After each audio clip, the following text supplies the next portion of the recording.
Et Guillaume, tu as assisté hier à un comité syndical du SIDEM très particulier. Que s'est-il passé ? Tout d'abord, la réunion a mis du temps à démarrer. Initialement programmée à 17 h, le comité syndical a finalement commencé à 17 h 28, j'avais pris ma montre. À 2 élus près, il aurait fallu annuler ce rendez-vous, faute de participants. Est-ce la première fois qu'il est tellement difficile d'atteindre le quorum ?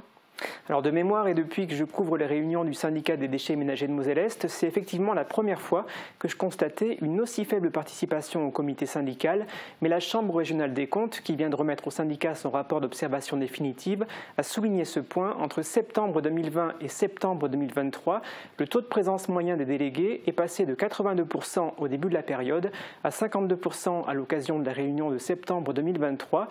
Les délégués les plus assidus sont ceux de la communauté de communes de Frémin-Merlebac avec 72% de taux de présence. A l'inverse, 2 délégués de la CASAS, la communauté d'agglomération Saint-Avold-Synergie, n'ont jamais assisté à une réunion du comité.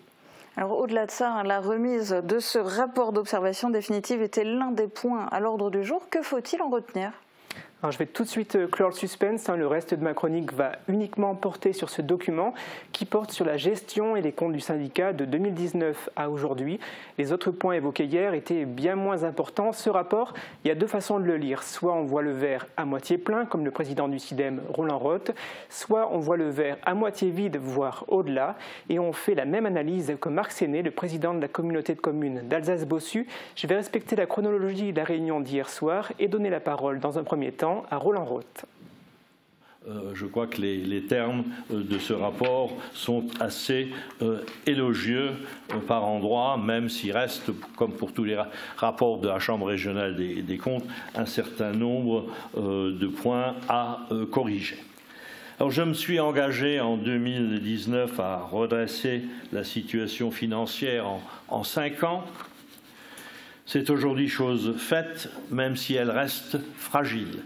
Le rapport le dit et je crois que effectivement on peut le confirmer. Notre situation reste fragile et demande un suivi strict et permanent. Autre particularité du comité syndical d'hier, Roland Roth a trouvé face à lui un contradicteur, le président de la communauté de communes d'Alsace-Bossu, Marc Séné. Écoutons-le. Et c'est en lisant le rapport de la CRC qu'il me semble que l'on est malheureusement loin de votre analyse de l'état financier du syndicat. Sur la qualité de nos déchets qui s'avère être très mauvaise, quand même, en 2021, pour l'ensemble de la région Grand Est, la quantité de refus de tri est estimée à 61 000 tonnes, soit environ 11 kg par habitant et par an. Au SIDEM, cette quantité est de 29 kg par habitant et par an. Le territoire du SIDEM représentant 6% de la population régionale, il est responsable de plus de 17% des refus de tri du Grand Est. La Chambre souligne aussi notre système de déchets, aux résultats perfectibles. Donc nous savons que ce n'est pas forcément la meilleure pratique que nous avons à l'heure actuelle, notamment au niveau de nos usines de tri. Autre donnée présentée dans le rapport de la CRC, le coût moyen payé par les habitants qui vivent sur le territoire du SIDEM par rapport à la moyenne du coût constaté dans les régions Grand Est. On paye 50 € de plus par an que la moyenne régionale. Pourquoi ? On va avoir droit à une partie d'explication dans ces extraits. 50 € sur l'année, ce qui fait 4 € mensuels, de la gestion des déchets sur son territoire, sans toutefois pouvoir expliquer la raison de la totalité de ce surcoût. C'est la partie 3. Donc une partie s'explique par des technologies ou des outils différents, et puis une bonne partie sur les 50 €, je crois que ce sont 20 € qu'ils n'arrivent pas à cerner de façon précise. Ils ne trouvent pas le pourquoi de ce surcoût. J'ai relevé tout le chapitre sur la gestion des déchets onéreuses. Donc la Chambre estime que le coût de gestion des déchets du SIDEM est supérieur de près de 50 € par an et par habitant à la moyenne du Grand Est. Il explique que les surcoûts sont dus notamment au système multiflux, 9 € par an par habitant, Au refus du tri, 9 € par an par habitant. La méthanisation, 11 € par an par habitant. Et les autres surcoûts non identifiés, 20 € par an par habitant. Le président en a parlé, mais c'est vrai que lorsque l'on lit le rapport et qu'on constate que 40% des surcoûts ne sont pas identifiés, ça paraît incroyable. En tout cas, sans aucune maîtrise de l'évolution des coûts d'équipement, c'est ce que l'on pourrait se dire. Je ne sais pas que c'est le cas, mais enfin, il y a quand même des questions que l'on se pose. Dans son rapport, la CRC a également fait un rappel au droit pour que le SIDEM mette à jour l'amortissement et surtout les durées d'amortissement de ces équipements pour avoir une vision plus claire de la valeur des actifs du syndicat. Ça peut paraître obscur, voici une explication dans ses prises de parole. Le retraitement de l'actif, c'est-à-dire la correction de ces durées d'amortissement et de la valeur de l'actif, se traduirait par une dépréciation estimée par la Chambre, pas par nous, entre 21 et 27 millions d'euros. Je ne sais pas si vous vous rendez compte de ce que ça représente dans notre budget. Si nous pratiquons ça du jour au lendemain, nous retombons dans une situation extrêmement difficile financièrement. C'est clair. Et voilà. C'est la raison pour laquelle j'ai été amené à répondre aux magistrats que je suis d'accord sur le principe, mais faisons ça de façon étalée, progressivement. Je pense qu'il faut le faire, pour de multiples raisons d'ailleurs, et en le lissant sur une certaine période, nous arriverons probablement à nous en sortir correctement, donc à prendre en charge ces modifications et en même temps à pouvoir faire fonctionner donc notre syndicat avec des investissements qui vont avec, puisqu'il va falloir qu'on agisse en même temps sur ces équipements. La surestimation de l'actif qui est présentée dans les comptes, ça a été évoqué, on en a parlé. Le rapport précise que l'actif figurant au bilan de clôture de l'exercice 2020 a été surestimé. Peut-être quelques réponses aux collègues. La Cour des comptes, dans son rapport, met en avant 3 raisons, sans doute, qui sont l'augmentation de la durée d'amortissement. On l'a dit, tu l'as dit aussi à un moment donné.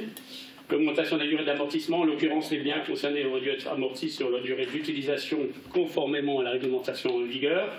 Ça a donc permis, en augmentant la durée d'amortissement, de minorer les charges du SIDEM. L'amortissement de certains de ces biens a débuté plusieurs années après la mise en service des biens. Le maire de Sarre-Union a continué à présenter sa vision du rapport de la CRC pendant de longues minutes encore. Il a terminé son intervention en évoquant le dossier TVA, une problématique qui a permis au SIDEM de se voir rembourser la TVA trop perçue par l'État et de la reverser à ses membres à hauteur de 5,1 millions d'euros, mais pas à toutes ces intercos. Celle de l'Alsace-Bossu, présidée par Marc Séné, pâtit, elle, de ce changement au niveau de la TVA qui entraîne pour elle une perte de recettes. Il a indiqué que son intercommunalité n'avait pas l'intention de se laisser faire et à partir de là, la discussion s'est envenimée. On avait un peu l'impression d'assister à une séance à l'Assemblée nationale. Le dernier point, nous interrogeons sur le régime de la TVA. Attendez, là vous êtes en train La Comcom a contesté par un avocat l'analyse du conseil missionné par le SIDEM et également les attendus du rescrit fiscal en 2021. Attends, moi je prends Notre avocat se réfère au bulletin officiel des impôts. Tu permets que je termine. C'est pas possible. Donc notre avocat se réfère au bulletin officiel des rapport impôts. de la Chambre des comptes. Il précise 2 points. Tout le monde peut le faire, ça. Tout d'abord, le système agit pour le compte des collectivités qui le composent. Il agit alors en qualité de prestataire de services des collectivités. En contrepartie des opérations de tri ou de traitement, les collectivités versent des contributions budgétaires. Les sommes versées par la collectivité de collecte à la collectivité de traitement sont imposables à la TVA. Si l'une des collectivités membres est assujettie à la TVA, au titre du service des ordures ménagères, le syndicat doit soumettre à la TVA la totalité de ses recettes d'exploitation, y compris les versements de toute nature provenant des collectivités locales. Je crois que c'est Donc, Président, nous avons engagé une procédure Je suis pas d'accord. je ne suis pas d'accord. Oh. Voilà. Bon, l'histoire du recours, ça me surprend. Bon, je comprends bien que la partie TVA, donc l'outil TVA, ne correspond pas forcément à la vision et la situation actuelle de votre intercommunalité, puisque un autre choix a été fait à cette époque-là. Donc vous faites partie des deux intercos qui n'ont pas bénéficié du reversement de la TVA. Mais laissons alors les spécialistes donner leur avis, puisque effectivement, il y a deux avocats qui ne sont pas d'accord entre eux. Donc voilà, la loi est ce qu'elle est, et puis bon, on tiendra compte de ce qu'on va nous dire. Eh bien, c'était chaud, hein. Oui, mais le comité syndical s'est quand même terminé de manière apaisée. Il y a eu des appels à l'unité. Les discussions se sont recentrées sur le rapport de la CRC et sur la nécessité pour le SIDEM de poursuivre le redressement de ses comptes, tout en ayant en tête d'investir pour améliorer la qualité de sa mission. Des réflexions pourraient être ouvertes, notamment sur la manière de trier les déchets aujourd'hui. Le sac vert pourrait être amené à disparaître, mais ça fera l'objet d'autres réunions syndicales et forcément aussi derrière la présentation d'autres chroniques. Eh bien, en tout cas, merci Guillaume déjà pour cette chronique réalisée en très peu de temps, puisque cette réunion du comité syndical du SIDEM avait lieu hier soir et qu'elle était, on l'a vu, particulièrement mouvementée.